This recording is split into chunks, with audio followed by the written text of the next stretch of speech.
everyone.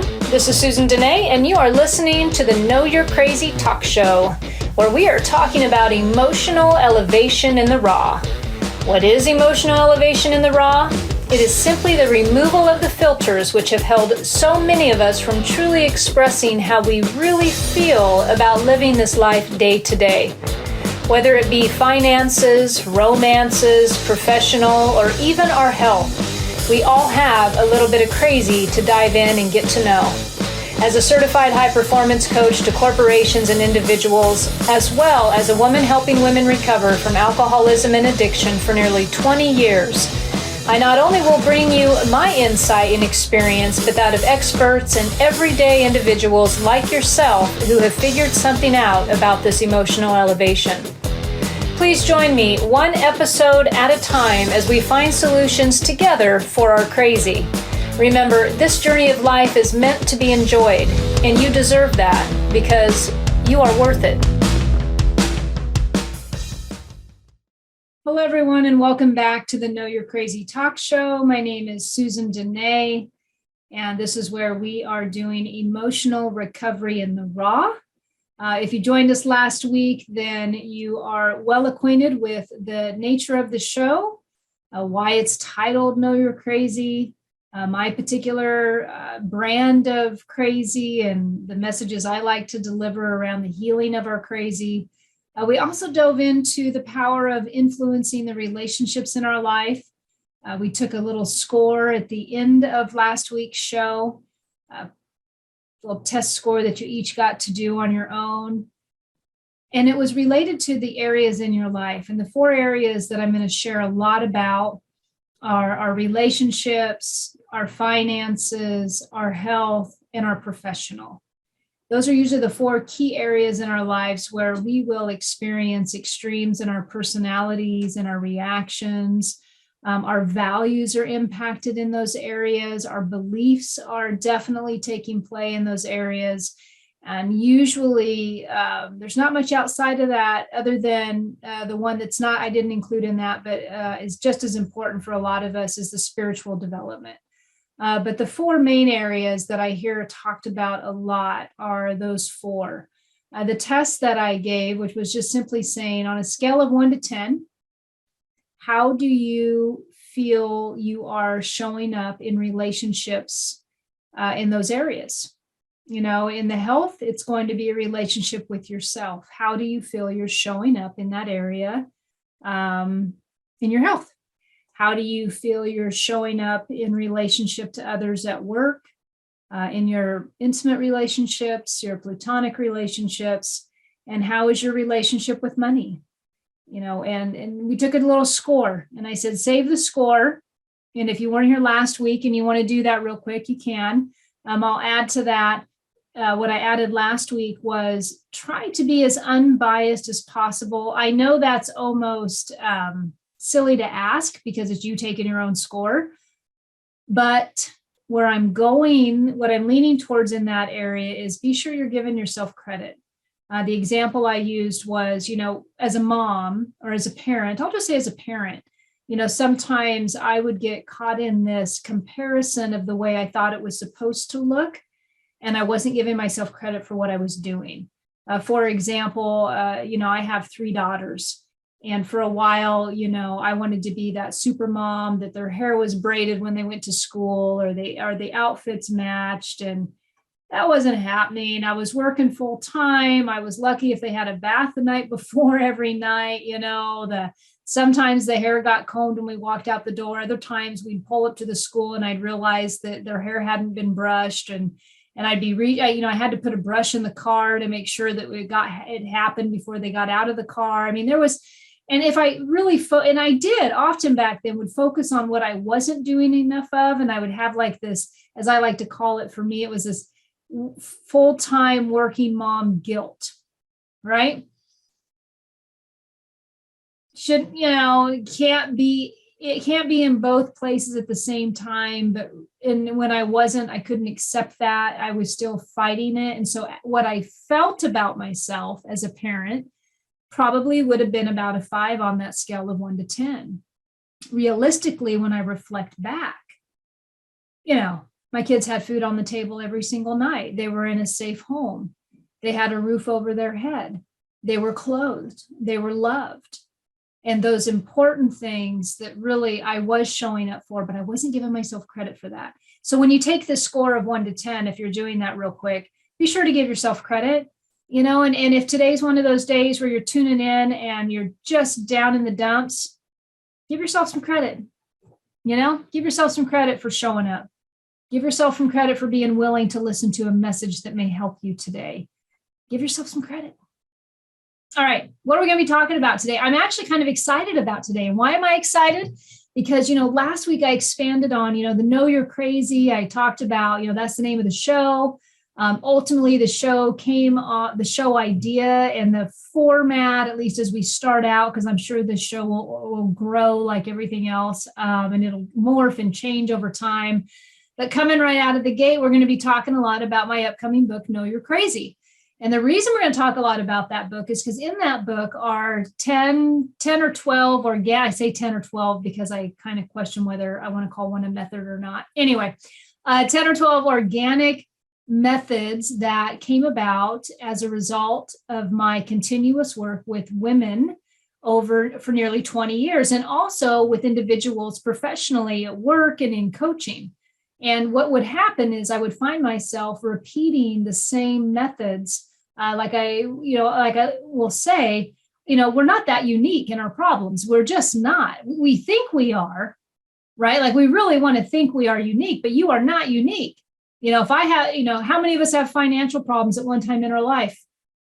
How many of us have that horrible relationship at some time in our life, right? I mean, the stuff's everywhere. This isn't unique problems to the table, right? So where the hell am I going with this? So anyway, I'm excited about this week. I'm just going to go right back to what I was talking about. So I'm excited about this week because, the book. So as I'm talking about these methods, so they were coming about because of woman, after person at work, after professional, after coaching, whatever. They were all the same. And I would find myself repeating these metaphors and these analogies, which ultimately all became steps of healing. And they were the same. And the only reason I knew that they were impacting lives is because I would hear them repeat it. And I would hear them use it. Or in a future conversation, they would give me feedback that particular thing really helped them, to where they had a shift in perception, a moment where our perception shifts and everything gets better. Everything gets better.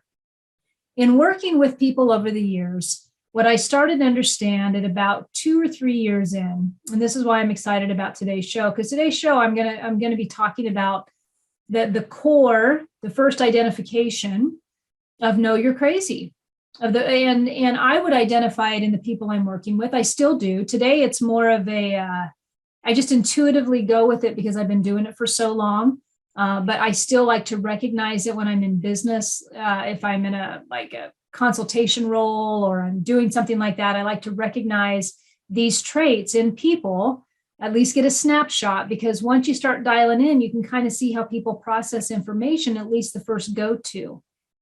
And it'll help. It'll help with communication. But the main thing it really helps with is understanding yourself and understanding others, and truly appreciating how you will look at most like the core reaction, like how they really process information. So this next episode is going to help you with you and help you with others. And that's why I'm really, really excited about it. All right, so what is it? It's real simple. It's personality traits, extremes. You've heard about this before. Some of you have probably taken that personality test. Is it called Myers-Briggs, I believe? I think I've taken it. I took it years ago. And this stuff isn't new either. It just happened to be, I thought it was new when I came across it. And I'm going to share this story with you. When I very first started breaking into this, when I was working with a woman in recovery, and the light bulb went off one day. I don't know how many women I had helped before that, but this particular woman had such an extreme personality in this one area and I appreciated it. I really did like it. And I still to this day love this personality extreme, but that the light bulb went off, right? And so, so we all have these things that we do, and we have these ways in which we process information, and kind of our go-to, and it comes naturally from within us. So what I'm going to do is I'm just going to start talking about this story, and I'm going to talk a little about these personality traits, which have been around. They're just different words. That's all it is. And I think that's really all our learning and teaching ever is. What I'm bringing to you isn't anything new. It felt new to me, but really been around for a while. I mean, once I started after this fact, I kind of dove into my personal development over the years following this. And as I read book after book after book, I mean, I would read that, Carl Jung talks about personality extremes. He calls it something different.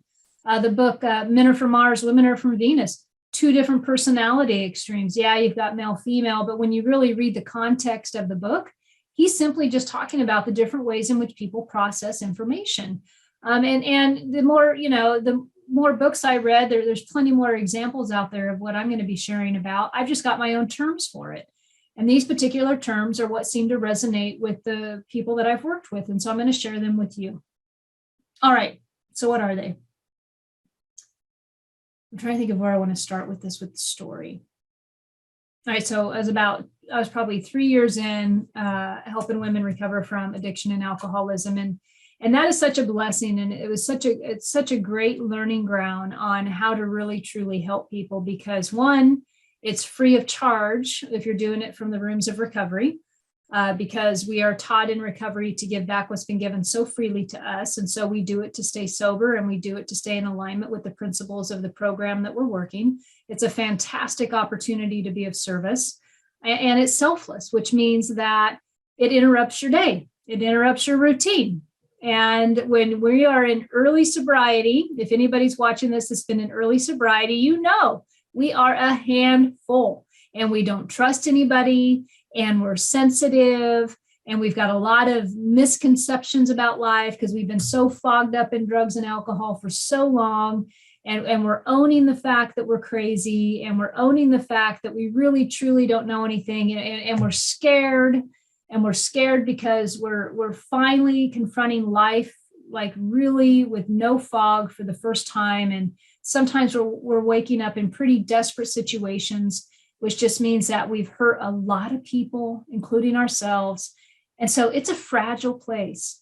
And in recovery, the beauty of that is we help each other get over that, because we've been there, we've done that. And for me, it's been a beautiful experience being able to be in the trenches with women recovering in that disease, and some men that I've been able to help also. But this story, I had been working with women at that point for about 3 years, maybe something like that.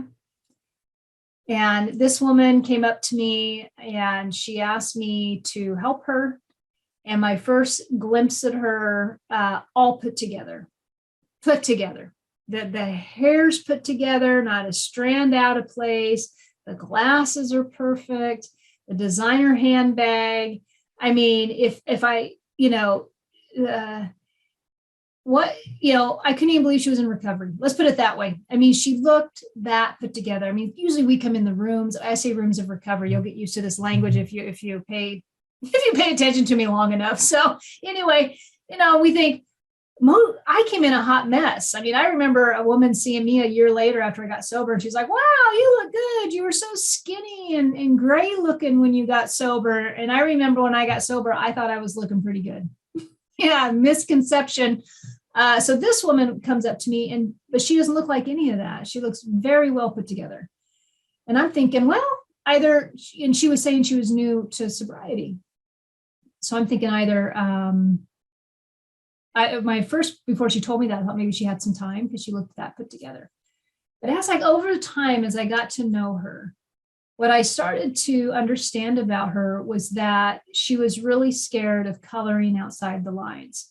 Years ago, I had read something somewhere about, either you're a kid who'd like to color outside the lines, and I think they were saying, if I recall correctly, that was leaning towards the creativity, how the mind's processing it, or you were a kid who was tracing the lines with the crayon, the dark outline, and then you color the inside with the lighter color.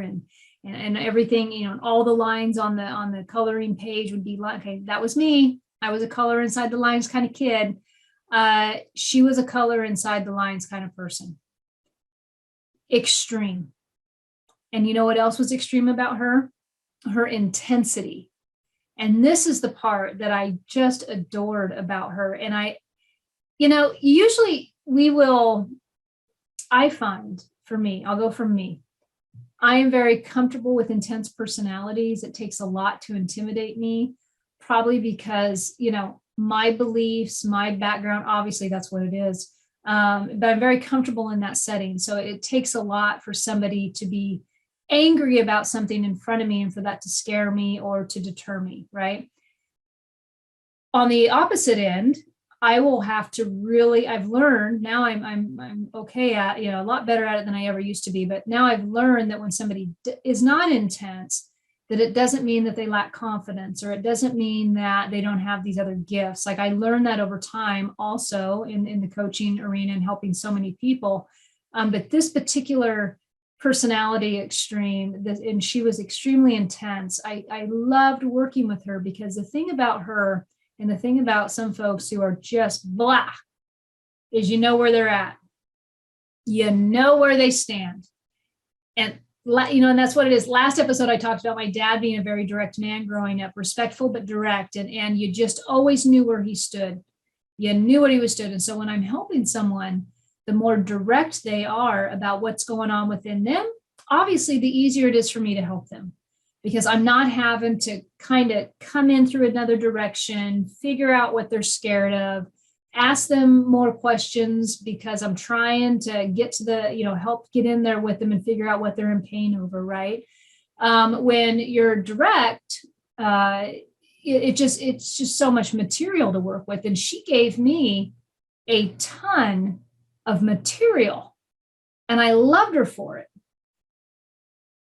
And when she would be upset about something, she didn't hold back, but she also had a way of telling the story about something that she felt somebody was doing to her, to the point of almost imaginary after a while. What do I mean by that? If you see me looking down, I'm watching my timer. Anyway, what do I mean by that? She would call. And so she would call and she'd be very intense and very upset about something. And she would go on and on and on. And I started to understand that I had to be able to cut in on that, because after a while, her stories seemed to change, because I think she was so, so in it that I couldn't quite tell after a while if what she was saying was true. And it wasn't because I think she was deliberately trying to deny or lie or anything like that. I just think that story had played so many times in her head that by the time it made it out, it may not have been the original thing. And I was very aware I was dealing with her perception. And because she was still early in her process of growing, her perception, like all of ours, at some point when we're in pain, it's because our perception is skewed on some level. There is something we're not seeing, probably with, God, they only come into my mind right now, with appropriate alignment with our higher self. I mean, we're seeing things probably on a microscopic level, and we're scared of something, and it's blocking our ability to see outside, which is why getting help from someone, whether it's a therapist, a coach, a mentor, is so vital, because somebody else cannot be impacted so personally like we are, and they can see outside and help guide us, or just help provide another perspective that we get to choose whether we agree with or we don't agree with. But ultimately, it'll start to help us change and heal. Okay. She had a lot of that going on. She had a lot of perceptions going on about the relationships in her life and what they were doing to her. So, have you ever met somebody in a tirade? They are in a rant and they are angry.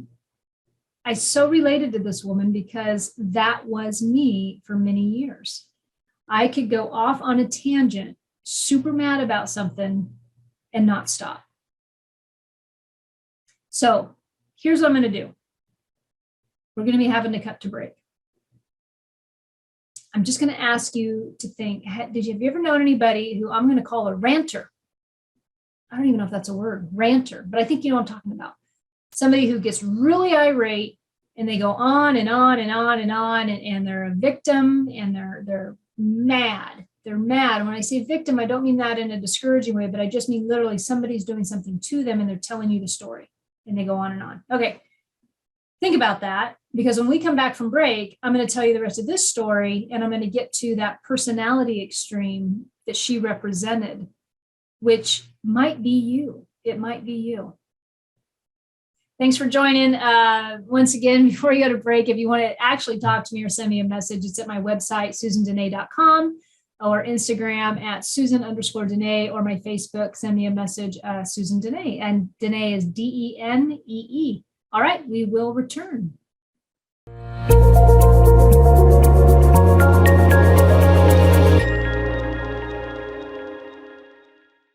Welcome back, everyone. This is Susan Denee, and you are listening to the Know You're Crazy talk show, where we are talking about emotional recovery in the raw. What do we mean by in the raw? Simply, we are just going to be having an unfiltered conversation about what it's truly like to live these day-to-day times. Last segment, I left off getting into the story of what I like to say is a personality extreme. We all have them. In my years of working with individuals, both in a coaching format and in a recovery format, I have become familiar with two primary personality extremes. The reason I share these with you today is because I feel it'll help you. I feel it'll help you not only identify which one of these categories you yourself are within, but also help you recognize those personality extreme in others. Why would this be a benefit for you? Because if we can truly appreciate how somebody, I like to say, operates, we have a little bit of insight into why they're responding the way they are or how they do things. For me, and I think also for most individuals, we become less critical and judgmental of that person. We think a little bit more. We appreciate a little bit more. We understand a little bit more. Last segment, I started the story about a woman I was helping years ago. However, the service to her helped me unplug this trend I saw and I witnessed with many of the individuals I was helping. For whatever reason, the light bulb went off with her. Perhaps she had an extreme personality in this one particular area that was stronger than most individuals I had come across. That personality extreme challenged me as a mentor and a coach to help her rise to another level. I had to learn how to communicate with her and how to be okay with that communication, because sometimes it felt like it fell outside the rules, if you know what I mean. Here's what would happen. If you're listening or if you're just joining us, I had just left off a story of my beginning interactions with her. I'm going to pick up where I left off. Here's what happened. She would be calling me to check in. In the world of recovery, we check in with each other. It's really important that we stay in the ring with whoever's mentoring us, or how we would say it is sponsoring us. So we would call in and we check in, simply just to bounce some stuff off. In early days of growth, it is always beneficial to check in with somebody. We are really dealing with a whole head full of newness. We're not quite sure who we are or how we show up. Gaining insight from somebody else is extremely helpful. We check in. She would check in, and in the middle of her check-in, she would be going on these long stories, which I had elaborated on a little bit previously. And at the end of the stories, it would feel like there was something not true about them. I don't believe her intention was to be, dishonest. I believe that that's truly what would happen is this story. Have you ever had a story ruminate in your head long enough? By the end of the story, it's got a whole new energy to it. Think about it. What's a good example? Little kids sitting in a circle and somebody tells a secret to the very first kid in the circle, and then they tell it in each other's ear. Do you ever play this game as a kid? And by the time it comes out at the last kid, the story has completely changed because it's had all this time to take on a new meaning. That's what would happen. Because of the passion she had behind the story and all this momentum that had built up, by the time it got to me, I was beginning to understand that maybe that wasn't exactly what happened. I would never say that. However, the intensity and the passion behind her communication really required for me to be very direct with her, because her personality extreme, and this is where it's at, was what I would like to call a bulldozer. She was a bulldozer, the top of the top. She would bulldoze down relationships. She would strongly put in her opinion. She was frightened of being wrong. She was frightened of being humiliated on many different levels. I related to her. She suffered from shame, which is not anything new. This isn't new to any of us. We all have shame at some point in our life. I personally became intimately acquainted with shame. I didn't know that that's what I had been feeling for years until within the last 2 years of my life, I went through something personally that really shone a light on shame. I had even read books about shame. Brene Brown has an excellent book on shame. And even as I read that book, I was not intimately relating to shame. Today I am. When I reflect back on this story about her, she had a lot of shame. As my approach with her had to become direct, I call my mentor up one day and I say, hey, I've got this woman I'm helping, and it really dawned on me today that the best type of communication that she responds to is direct communication, very firm, like in your face communication, not mean, not insulting. But I had to be a bigger bulldozer than her with respect when it came to communicating to her, because there was no other message she could hear. If I came across soft, as I like to say, soft serve, it wouldn't have landed with the impact that it needed to help wedge my way in there to make a deliberate impact with her, or attempt to at least provide a perspective that she could hear and then decide for herself whether or not she wanted to engage or apply that to her personal growth. Bulldozer. What's a bulldozer like? So anyways, I called my mentor. We talked about it. She chuckled. She gave the other personality extreme, which I was already on to, because how can you have one if you don't have the other? And I'll be talking about that in the next segment. But for right now, we're talking about the bulldozer. How many bulldozers do you know? What does a bulldozer really, what do they do? How is a bulldozer? What do they operate like? What are their personality traits? I'm going to pull up a slide. This is a workshop that I did quite a long time ago. Let's see if I can get this to work. Here we go. Bulldozer traits. We're going to be talking about intensity. Some of you might be thinking, I'm a bulldozer.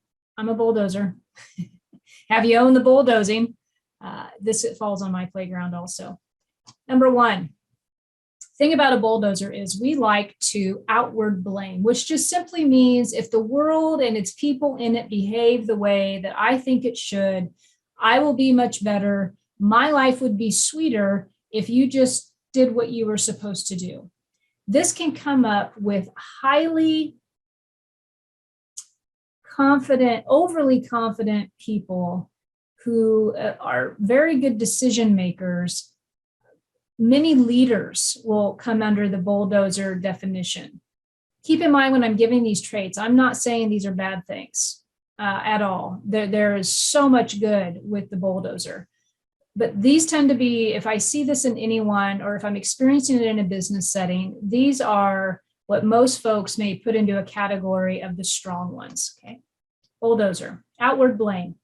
If this may also be, if you're somebody who's in a leadership position, especially over the last year or two, and we're dealing with this pandemic and everybody's now working from home, or they're coming in the office and you're realizing that your employee numbers are down. I mean, how many times have we heard it? People are not going back into the office or to these day jobs like as a society we could really benefit from.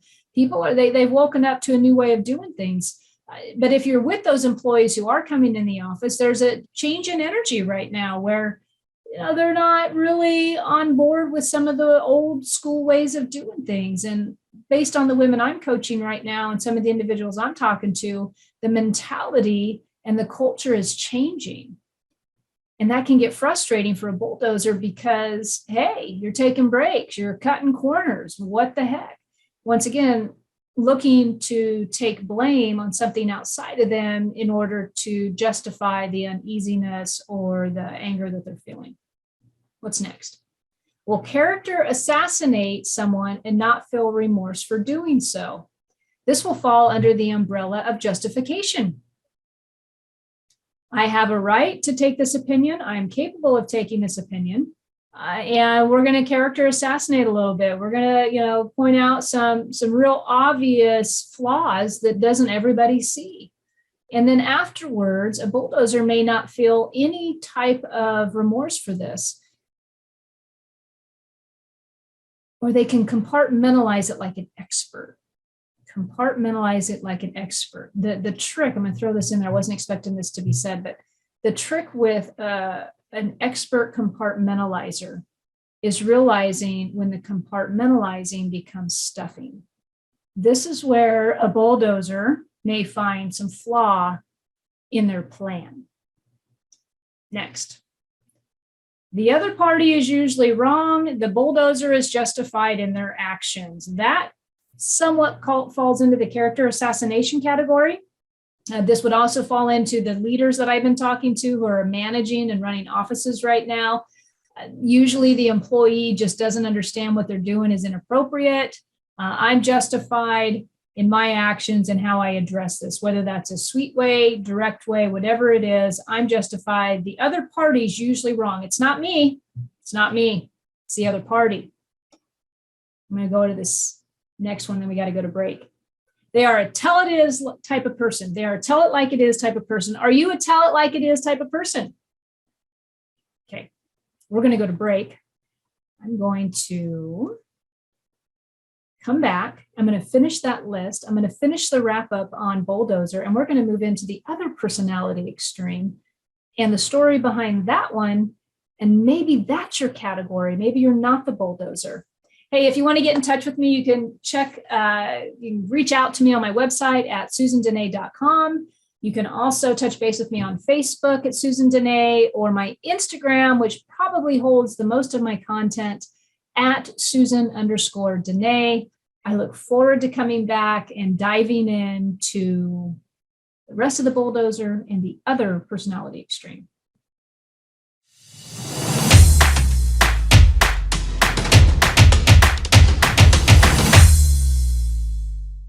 Hello, everyone. This is Susan Denee. Welcome back after break.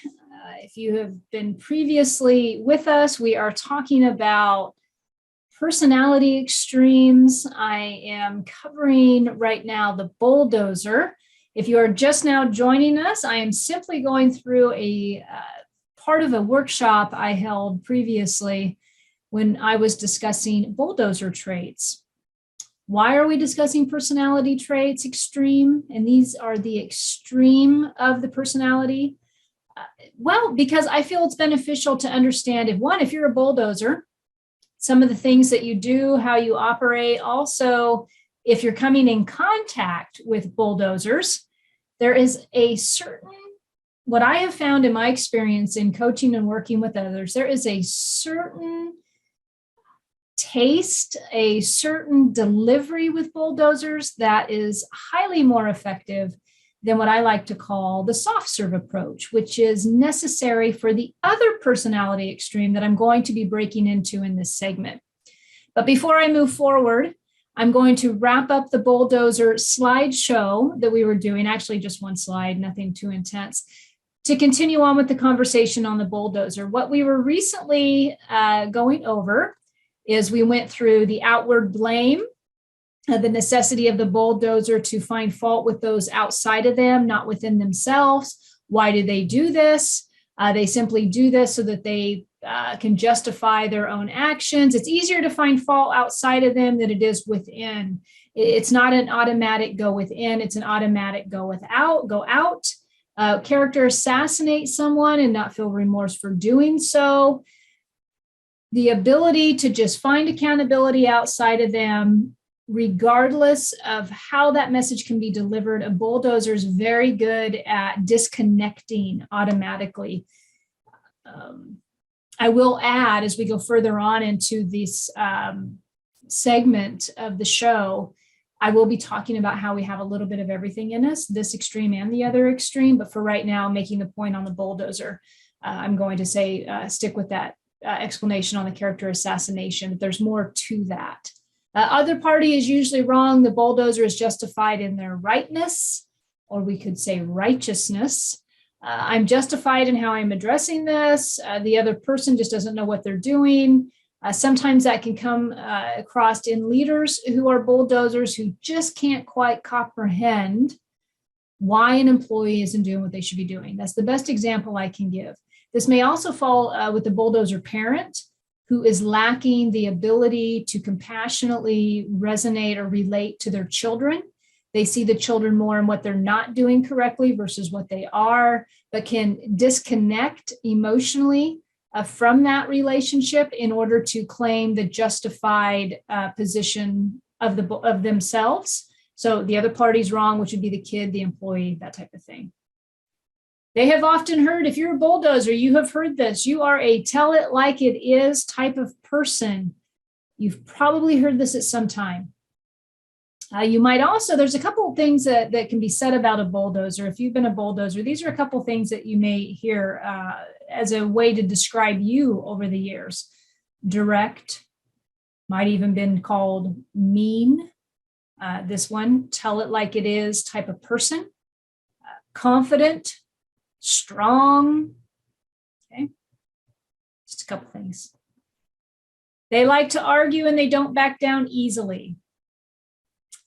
We can be a bulldozer, and I am going to go here a little bit before I get into the other personality extreme, but we can be a bulldozer sometimes. If we are the opposite of a bulldozer, how we respond to life, and I'm going to break into this a little bit, how we will internalize the blame inward majority of the time versus outward like a bulldozer. When we do that inward stuff, every now and then we can be a bulldozer when it comes to expressing ourselves, depending on what the topic is. A bulldozer generally is not afraid of argument, and they're not afraid of confrontation because they have a point to make, and remember they are right, and remember that they come across very confident. We're willing to go into the ring with somebody, a bulldozer is. So that might be a trend, might be a, what do I always say?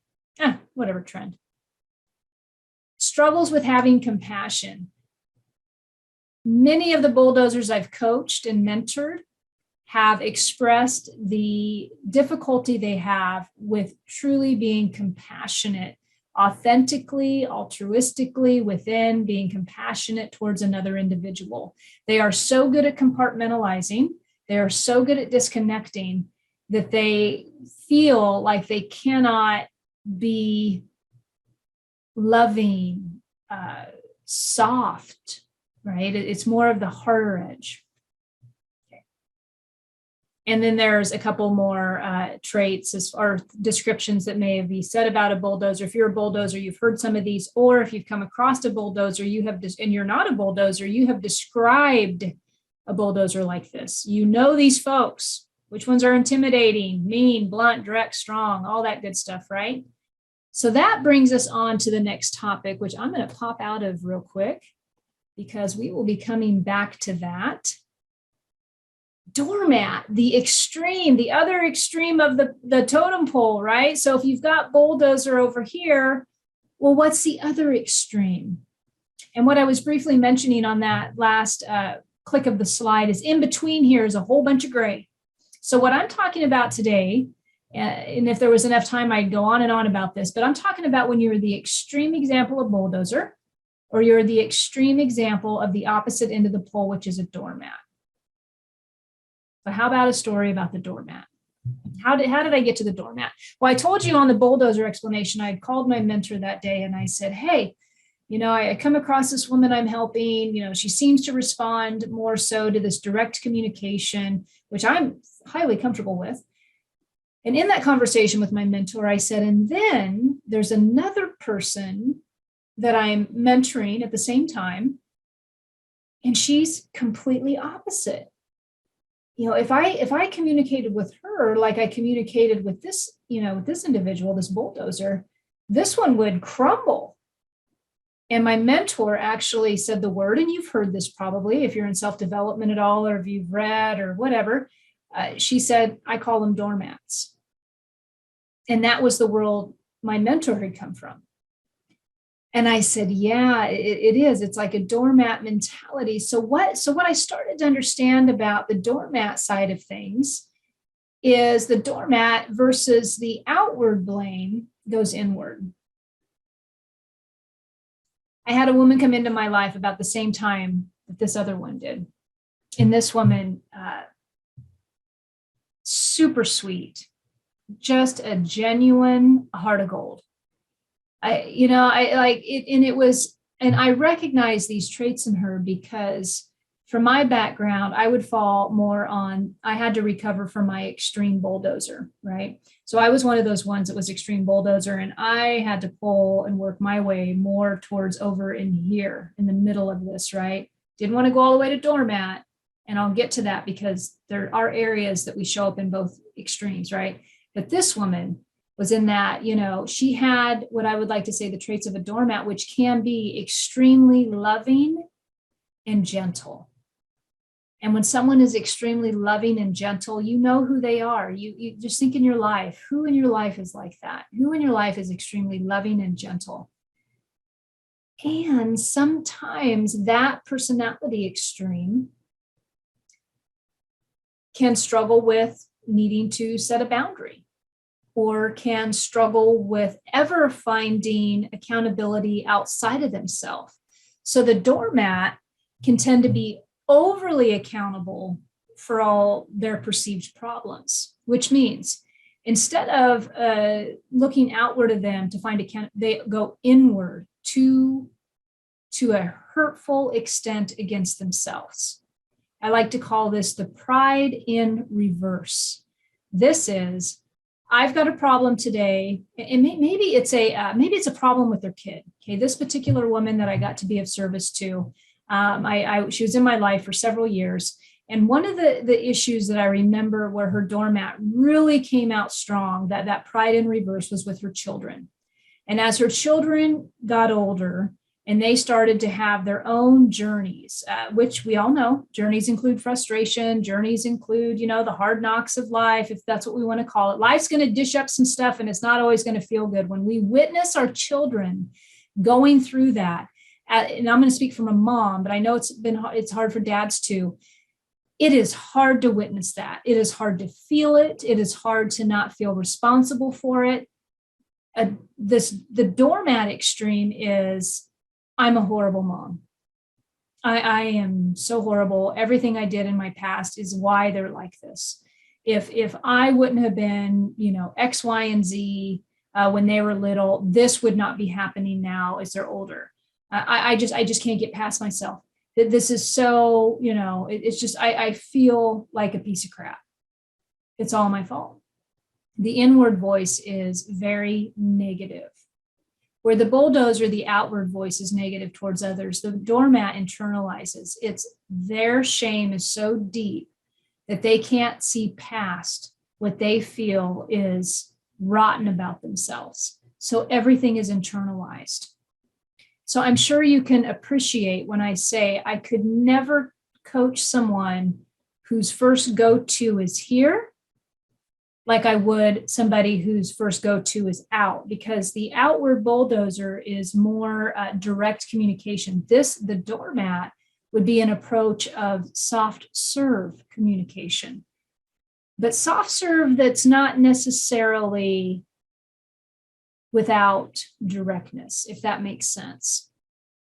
So the doormat, because the extreme is so internalized, because the inner voice is so horrible towards oneself, there actually has become a habitual way of feeling poorly about themselves that they can't get past that either. So if a soft serve approach, and this is probably good for coaches, or if you're in leadership, as I share this message with you, it's easier for me to sometimes share about what I would do as a coach or a mentor approaching this type of personality. And I'm also going to touch on parenting real quick. So as a soft serve approach, I still need to be direct because I'm still working with pride in reverse, which can be very, very strong. You know, if you're a doormat, if you've got an internal dialogue when something doesn't go right, that you are the piece of crap. I'm looking at my timer. I already have to wrap up real quick before we go to break, but there's going to be a lot of good stuff when I come back. If that is your internal dialogue, you know, you also know that that's a strong dialogue. So as a coach, if I come across you and that is your internal dialogue, I need to somehow soft serve a compassionate message, but that compassionate message has to be firm because I got to get through that pride in reverse. So how do we do that? What is the secret sauce with working with a doormat? And if you are a doormat, how can I help you identify that so that you can work with yourself better, but also address those others in your life? Okay, break time. I could talk forever. Okay, Susan, if you want to get in touch with me, it's at susandenee.com, Facebook Susan Denee, Instagram at Susan_Denee. Denee is spelled Denee, and we will be back.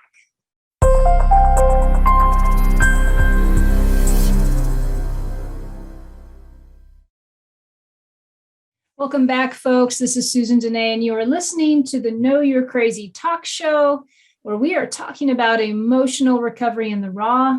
Simply, we are just attempting to remove the filters that so many of us put in place, blocking the expression of how we truly feel about living this life day to day.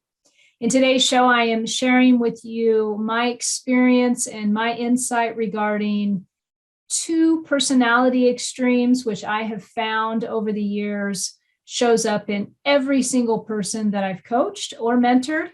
And at the core of the personality, each personality extreme will show up in somebody. One dominates the other the majority of the time. The first personality extreme that we went over in the first couple segments, mainly the second segment, was bulldozer. The traits of a bulldozer, the intensity of a bulldozer, some words that may be used to describe a bulldozer: strong, capable, mean, intimidating. Okay. If you're a bulldozer at the core, that might be your first emotional response to life. That's a very big umbrella over the bulldozer because, like I said previously, with both of these extremes, I am not at all indicating they're a bad thing. I'm indicating that once we become familiar with our core emotional response in one of these two areas, the better off we are in understanding appropriate communication, how we may come across to others, especially the relationships in our lives, whether that's in leadership or in raising a family or in our intimate relationships. We begin to own how we emotionally respond or react at times. So we got the bulldozer. The other extreme that we talked about last segment is the doormat. So we're going to go all the way to the other end and we're going to say doormat, where the bulldozer expresses outwardly in stressful situations, or it's just their general nature. The doormat goes inside. So we were talking about the strength of the pride in reverse when somebody digresses within versus digresses going out. I am a horrible person for something happening that didn't go the way it was supposed to go. I am overly accountable for the outcome of everybody else's life. If I only showed up differently, if I only knew better, you wouldn't have done what you've done. I used the example last segment of a woman I coached for several years that had this really, she was a doormat. That was her extreme, was the doormat, but it really showcased itself when it came to her children as they got older, because she felt guilty about some things that she had done prior in her life. Therefore, when she was witnessing her children go through struggles, which any of us who have been parents, when we witness our children going through struggles, that tugs on the heartstrings. That's a level that hurts. A doormat, however, might take full responsibility for that and be unable to disconnect from the fact that their child is just having their journey because life is life on life's terms for all of us. Where a bulldozer in that extreme might be like, hey, deal with it, pull your big girl panties up, you'll be just fine. And they disconnect to the extreme of being able to be compassionately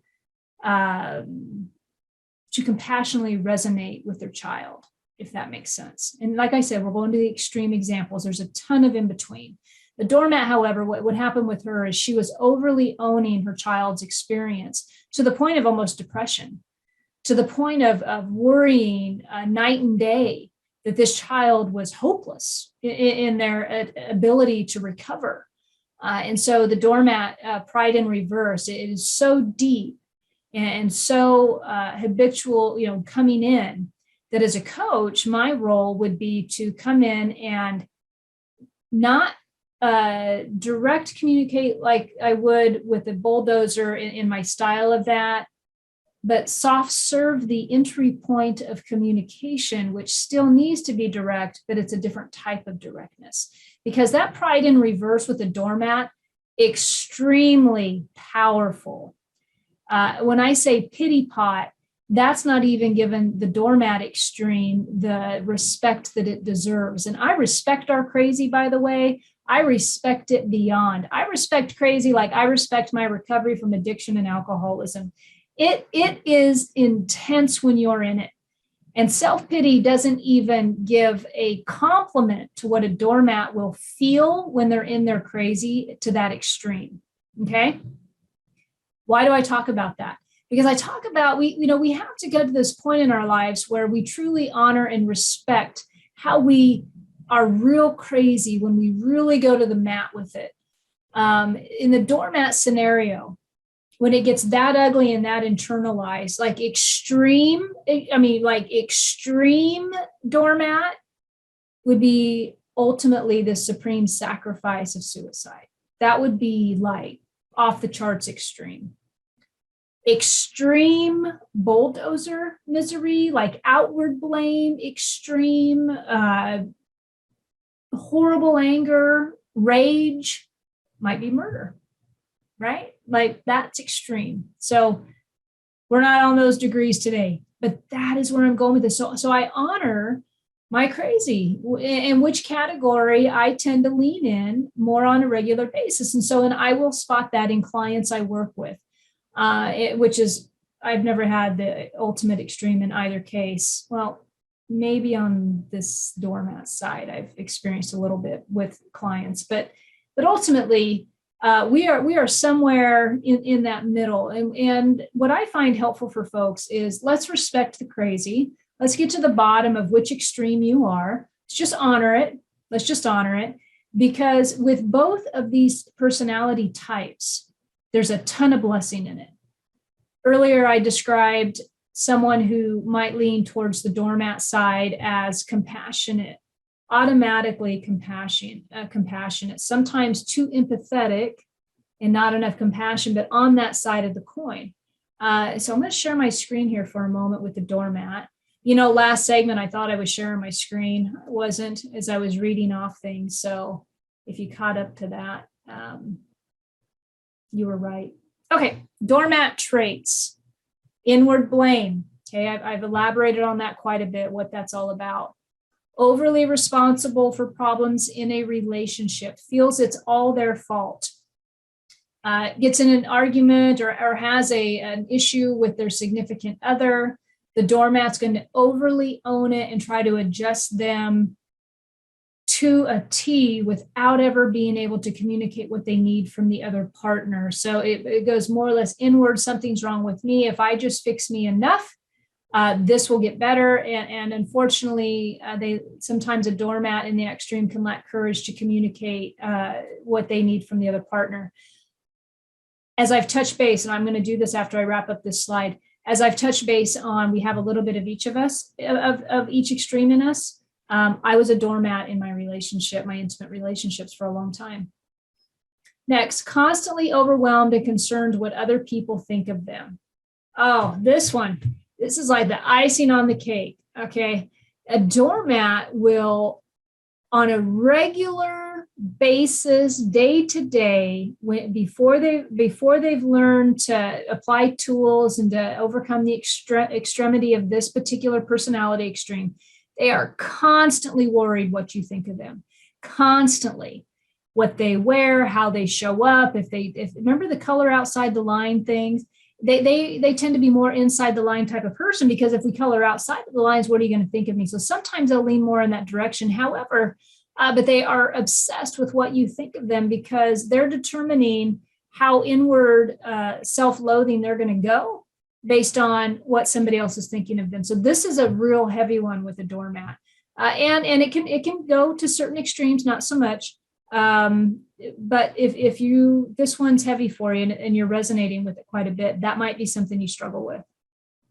Won't make decisions because it might upset someone. The woman, the example I was giving you earlier, the doormat, she called me one day and she was in the grocery store and she literally couldn't decide what to buy because she was worried. What if my partner doesn't agree with it? What if it's outside the budget? What if I get it and they don't like it? Really, you're really concerned. What are they going to think of me if I buy these things? Hard to make a decision for scared of what somebody else is going to do. Remember earlier when I said that bulldozers, you'll see a lot of bulldozers in leadership because they're not scared of decisions, because sometimes if they're in their extreme bulldozer, they're righteous with their decision. So they have a right to make the decision and they're going to bulldoze ahead. Doormat might not be so much. A doormat sometimes might follow maybe in a follower subordinate position. Then these are real general oversight, right? Real general, because I can go in the middle of these two all day long and also talk about some pretty successful entrepreneur doormats, right? Okay, what's next? Avoids arguing. In that relationship I told you where I was a doormat, I never wanted to argue. I would go internal, didn't want to get there. And last but not least, afraid to set boundaries with people. Goes into that. I'm afraid of what you're going to think of me. If I say this, is it going to upset you? I don't know if I should really say that. I'm not really worthy of saying that. And maybe that was the last one. Poor inner dialogue about oneself. That's that internal digression. A lot of information for today, a lot of taking in, whether you're going to resonate with the bulldozer or you're going to resonate with the doormat. There is a ton of content and a ton of education I could give on these two topics. What it's like to honor the bulldozer, what it's like to honor the doormat. How do we grow from it intrinsically from both sides? How do I take my bulldozer and absolutely apply it to the best of my ability and help others? How do I take the compassion and the empathy that I learn as a doormat that comes so naturally to me? How can I translate that into a grander scale and help people? I mean, the beauty in these two personality extremes is because they come with so many attributes. Why do I talk about it on Know You're Crazy? Because I'm talking about the extremes today, not the gray, not when I say gray, not the in between. And I got to wrap up here, but as we go from bulldozer to doormat, there's a ton of good stuff in between. If you're interested in learning about that for yourself or for anybody else in your life, or how this could help your coaching, feel free to reach out to me at SusanDenee.com. Facebook is Susan Denee, and Instagram at Susan_Denee. Denee is spelled Denee. Super glad to be here today. So sorry we're running out of time, but there is more to come. Join me next episode. I just had a fantastic session with somebody this morning about expectations in 4 areas of our life. If you want to know more about that, join me next episode. Good to have you. Bye. You have been listening to Know You're Crazy. Crazy. And my name is Susan Denee. We are identifying, understanding, and treating your crazy one episode at a time. Tune in to transformationtalkradio.com. To connect with me or Growth Spurt Your Life, please visit SusanDenee.com. That's Susan Denee, DENEE.com.